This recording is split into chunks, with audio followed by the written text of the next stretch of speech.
In this video, I'm going to show you how to add battery status widget like that to the home screen. That is quite simple and easy to do, so let's begin.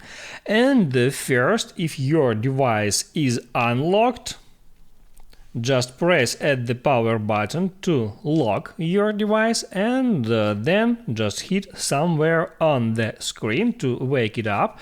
And now just hold down somewhere on the lock screen to bring up that edit mode. Now here you can select any of the wallpapers that you added here before, or you can tap on plus sign to add new wallpaper. I will just edit that one, so I can now hit there at customize, then I can hit at lock screen, and now I can edit those widgets. So I can just tap there at any widget. I'll just remove it to show you how it looks like from the scratch.